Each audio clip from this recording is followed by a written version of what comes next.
Hey everybody, how's it going? This is Rajon Lewis, Real Talk with Rajon.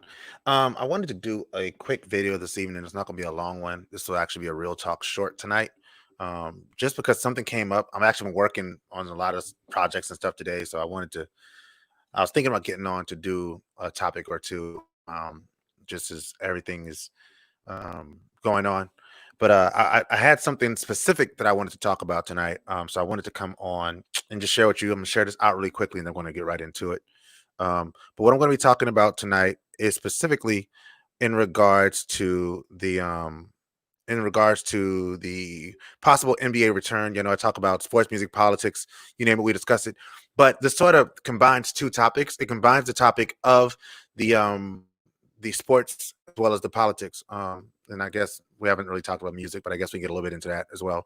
I don't intend on this being any more than 10, 15 minutes tops. So if you got a couple minutes, check it out and rock with me. If not, I understand. Holler at me later and check it out later. But I wanted to talk about this topic. And I want to share my screen. I think I'm going to share my screen with you guys just so you can see. Sorry. I wanted to share this. Talking NBA protests. NBA and protests. There we go. Join me. All right. Yeah, so I want to share my screen with you guys because I want y'all to see what I'm talking about. So there's a couple articles that I was looking at. And I want y'all to be able to see them. So I'm going to pull them up really quickly. All right. So the first topic I'm talking about is the idea. So for those who don't know, the NBA has been trying to figure out a way to come back. The NBA was trying to figure out a way to come back because of the fact that because of the fact that due to COVID-19, people have been they haven't been able to play since COVID came up, and that's slowing down my screen. So let me remove that. That's bothering me. Since COVID-19 came up, the NBA had to stop its season in the middle, and they've been trying to figure out a way to come back in a way that will be effective and efficient for the players and give the players an opportunity to get back on the court and maybe finish out a season. And different players have felt differently depending on what the issue is. One issue that's been, of course, has been the COVID-19 thing. Players don't want to get back on the court and play because some of them think maybe there's no way to make sure they're completely safe from the issues surrounding COVID-19. Which is understandable. You don't want people to get on the court and play and get hurt or get sick and die. And you also don't want them spreading the COVID-19. So what the NBA did, for those who do not know, who have not been following it, what the NBA decided to do was to reassemble the league in Orlando in sort of a bubble type atmosphere. So what would happen is they would report to the place, I think it's in Disney World, and they would live out of hotels for I think it's 6 to 8 weeks while they go through the remainder of the NBA season. Of course, if your team is no longer in the playoffs, once they get to the playoffs, your team will no longer need to be there, and you can go back to living your regular life. But while they are there, they would have to live in that consolidated bubble. Well, a good bit of players said, okay, we're good with that. LeBron James being one of them. We know that, LeBron James is really the face of the league. So if LeBron says something needs to happen, it's probably going to happen. But since then, everything's happened with George Floyd, and a number of NBA players have been quite vocal about their feelings on George Floyd and the situation that's happening throughout the world when it comes to the protests, as have many of us, right? So now the thing that's popped up is that players say they don't want to play because it will take away from the current movement in the moment. I mean, one of those players that's been really vocal has been Kyrie Irving. All right, so he says, I don't support going into Orlando. I'm not with the systematic racism and the BS. Something smells a little fishy, whether we want to admit it or not. We are targeted as black men every day that we wake up. All right, so I want to say right there that if Kyrie Irving doesn't want to go back, I completely understand it. I want to share some more thoughts before I get into my point and my thoughts on it. Sorry. So Kyrie says that Dwight Howard another, perennial NBA All-Star and who's working his way back into shape. He says, I agree with Kyrie Irving. Basketball and entertainment, period, isn't needed at this moment. It will only be a distraction. Sure, it might not distract us as the players, but we have the resources at hand majority of our community don't have. The smallest distraction for them can start a trickle-down effect, and it may never stop. He goes on to talk about he'd want to live. He would love another opportunity to win an NBA championship, but he thinks that it's more important that we stay in the moment and do not distract from what's happening with the movement. And there have been other players that have felt differently. Austin Rivers, talks about being able to make money and being able to use that money to give back. And other players said the same thing. So I want to attack this from a couple standpoints, right? Let me write this down so I can make sure I know I'm on point with where I'm going. Right. Yeah, that's one thing, Jay. That's definitely one thing that I wanted to highlight. Right. I think some people are talking out of both sides of their neck. Sorry, I need to do that note thing. I like to take notes while I'm talking, y'all. So excuse me. All right. So I'm just writing one thing down. So this is my thing. This is my issue.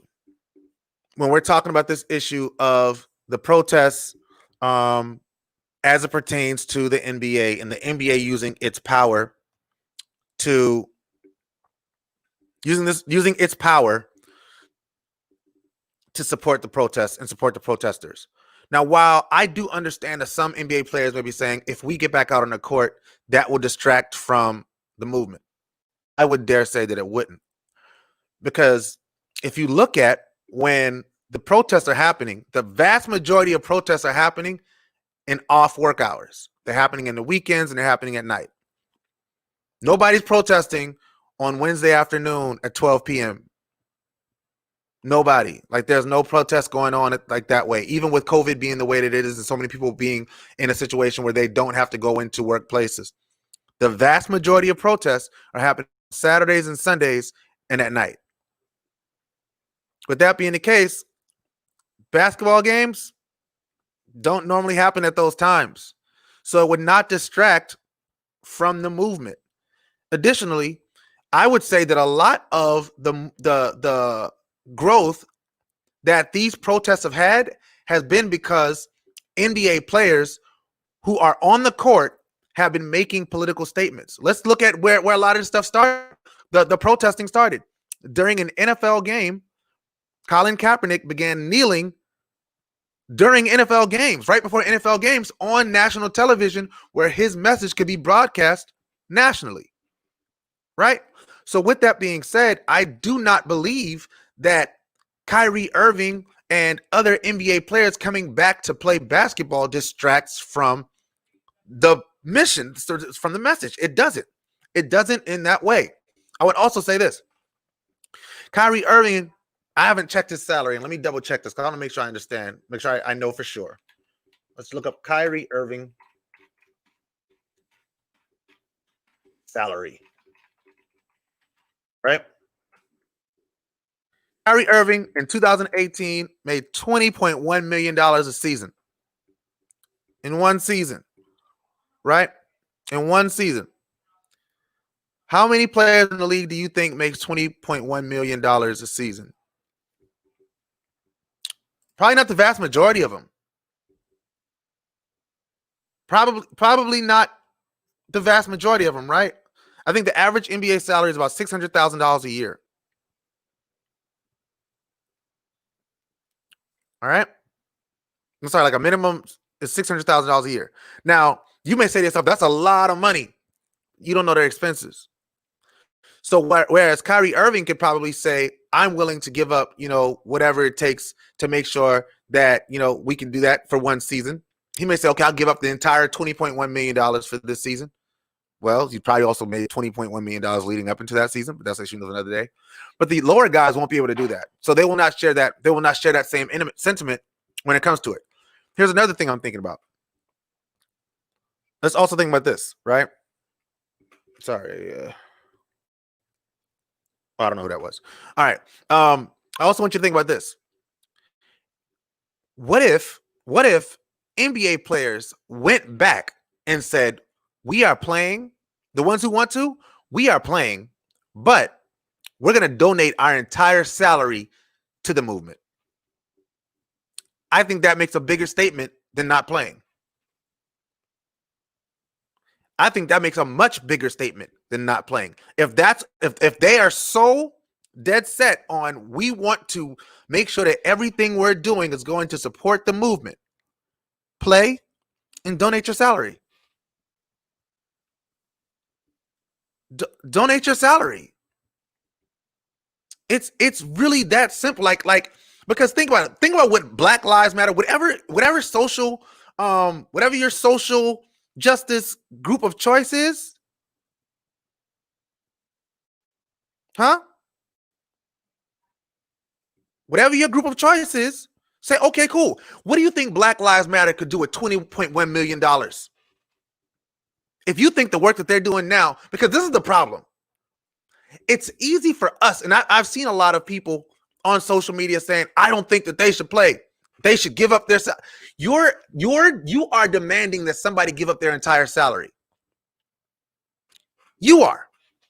And I want you to think about this. For all the talk about how much we care about these issues, and we all do, right? I know we do. I don't believe that anybody's being disingenuous. I don't think that anybody is speaking out of both sides of their mouth when it comes to talking about caring about these issues. I genuinely believe that people care about these issues. But guess what, y'all? We care about these issues when it's convenient. And I'm going to tell you what I mean by that. I don't mean like we don't care about it like all the time. I mean, we put how much we care about it on display when it's convenient. None of us have quit our jobs to fully support the movement. None of us have turned down a check to fully support the movement. Now, maybe we have said, I won't do certain things because that's not my realm of values. That's not my system of thought. But none of us have said, yeah, I'm not going to work tomorrow because I'm supporting the movement. Now, if you have, please put your name at the bottom in my comment section and let me know if you are the person that has said, I'm not going to work to support the movement because I don't want me going to work to distract from the movement. You think LeBron James playing basketball will make people just forget that a man was killed? That a man was killed? A knee was on his neck for 8 minutes and 46 seconds? Dave Chappelle just did a special, right? 8:46. Did Dave Chappelle doing that special add or take away from the conversation surrounding George Floyd and police brutality? Did it add or take away from it? I'll wait. I would definitely say it added to it. Especially now considering the fact that no league is going to be able to stop these black guys from protesting. None of them. No league is going to be able to stop those guys from wearing a shirt that says George Floyd. I am George Floyd. I can't breathe again. Nobody's going to be able to stop those guys from donating so much money. But guess what? When those guys don't get paid, they can't donate money. So the issues, the Black Lives Matter can move the way they move because they're starting to get financing. Whereas the whole idea of Black Lives Matter as an organization is another thing that we can talk about another day. But right now, I want to stay on topic. I also want to say this. I've seen a lot of people bashing people because of the fact that they're not willing to give up things that they are not themselves willing to give up. If you want to protest and the way you make your voice heard is to go out and march in the streets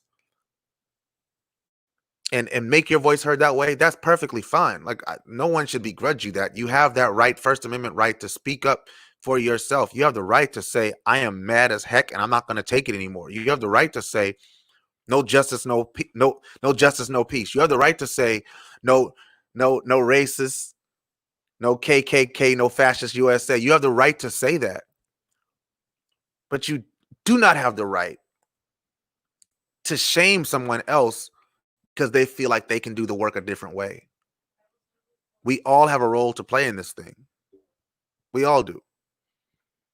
So I just wanted to say that really quickly, like I said, and get out your way. The point of this whole video was about the NBA and protests. I am an NBA fan, so maybe selfishly I do want to see NBA players back on the court, but I want to see the NBA players back on the court with their ability to speak their minds, which I know is going to happen. The NBA has been one of the most vocal organizations when it comes to talking about what's happening in social injustice. They have not been denied once their right to speak up for themselves, to the point where even Adam Silver and other NBA owners, NBA governors, I'm sorry, they don't use that term. Other NBA governors have spoken up against the social injustices happening before it was cool. Before it was cool. So I hope that the NBA comes back with the players. I hope that when they do make a statement regarding, committing a certain percentage of their salaries to the social justice causes that they would like to see be funded. And if not social injustice, there's so many other organizations that do benefit the larger African American community and the oppressed communities that we're talking about that could desperately use that funding. If Kyrie Irving is serious, I would love to see Kyrie Irving commit his entire salary to a nonprofit organization or a social justice organization. I would love to see that happen. The problem is this: it probably won't. And that's something we have to ask ourselves. Why is that the case?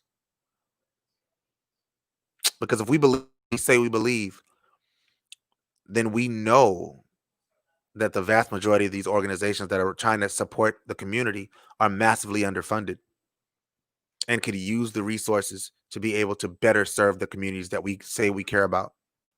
But we don't. Instead, we pay lip service and we make memes and we scream really loudly while we do nothing but talk. With that being said, this has been a Real Talk with Rajon Short. I hope y'all enjoyed it. This Saturday night, we are doing Toxic or Not's coming back. I have another panel of guys coming out. It's going to be really great. I'm excited about that. And tomorrow night, I have Brian Heat on as my special local celebrity spotlight guest. Wednesday night, I have Tariq, my homeboy, Tariq. I can't remember Tariq's last name right now, but he's my homeboy from school, and he's going to be talking about some stuff. And then Thursday, I have G. Jordan, the protester who was arrested in Marion Square, who went viral. Who actually Jay-Z was one of the people that reached out to the city of Charleston to make sure that he's receiving justice as well. So got a good week of stuff coming up, man. I hope y'all check it out. Hope you enjoy. Let me know what you think. If you agree, let me know if you disagree. I'm always willing to hear you guys out. So less than 20 minutes. All right, let's do it. Y'all have a great day. Always remember that God is everything. Without him, we are nothing. So never forget where your help comes from. And if a man doesn't stand for something, he's bound to fall for anything. Now, that is Real Talk. I will see y'all soon. Peace.